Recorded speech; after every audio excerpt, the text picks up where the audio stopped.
کیا سگریٹ پینے سے وضو ٹوٹ جاتا ہے؟ نہیں ٹوٹتا، نسوار لگانے یا گٹکا کھانے سے وضو ٹوٹ جاتا ہے؟ نہیں ٹوٹتا۔ کیا عورت کو ہاتھ لگ جائے یعنی ٹچ ہو جائے تو کیا وضو ٹوٹ جاتا ہے؟ حنفیوں کے نزدیک وضو نہیں ٹوٹتا، کیا گالی دینے یا گانے سننے سے وضو ٹوٹ جاتا ہے؟ نہیں ٹوٹتا۔ کیا بغیر وضو مسجد میں داخل ہو سکتے ہیں؟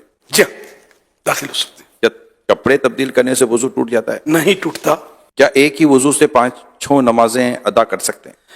بالکل کر سکتے ہیں، اگر واقعی اس کا وضو قائم ہے تو۔ جو وضو کی حالت میں انتقال کر جائے تو کیا اسے شہید کہا جائے گا؟ جی ہاں، جو وضو کی حالت میں فوت ہو اس کو شہادت کا رتبہ ملتا ہے۔ جو بعد طہارت سویا اور مر گیا، وضو کر کے سویا فوت ہو گیا، وہ بھی شہید ایک ہاتھ سے سر کا مسح کر سکتے ہیں؟ ہو جائے گا۔ مثلا سر کا مسح کیسے کرنا چاہیے؟ سنت تو یہ ہے کہ جیسے کہ دونوں ہاتھ تر ہیں اور سیدھے یہ ہاتھ ملا کے اس طرح لے جائیں کہ ہر بال جو ہے یہ اس پر تری پہنچے پانی کی، سر کے جتنے بال ہیں نا یہ ظاہر ان سب کے اوپر آ جائے، یہ سنت ادا ہو گئی۔ اور چوتھائی سر کا مسا جو ہے یہ فرض ہے۔ گوشت کھانے کے بعد کیا دوبارہ وضو کرنا چاہیے؟ گوشت کھانے سے وضو نہیں ٹوٹتا، اونٹ کا گوشت کھایا تو مستحب ہے کہ وضو کر لے، وضو ٹوٹتا نہیں اس سے بھی۔ وضو کے دوران منہ، ہاتھ یا پاؤں ایک بار دھویا تو کیا وضو ہو جائے گا؟ وضو ہو جائے گا، سنت چھٹی، کیا ناخن کاٹنے سے وضو ٹوٹ جاتا ہے؟ نہیں ٹوٹتا۔ شیشے کے سامنے کھڑے ہو گئے تو وضو ٹوٹ جائے گا؟ آئینہ دیکھنے سے وضو نہیں ٹوٹتا۔ وضو کے بعد دعا پڑھنے کی کوئی فضیلت ہے؟ حدیث پاک میں جس نے اچھی طرح وضو کیا اور کلمہ شہادت پڑھا اس کے لیے جنت کے 8 دروازے کھول دیے جاتے ہیں، جس سے چاہے اندر داخل ہو۔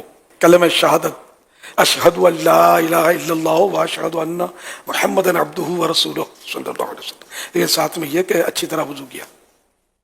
یہ دشواری، اس میں تھوڑی کمزوری ہماری، کہ اچھی طرح وضو ہم کرتے نہیں ہیں۔ کیا ہنسنے سے وضو ٹوٹتا ہے؟ نماز کے علاوہ ہنسنے سے وضو نہیں ٹوٹتا۔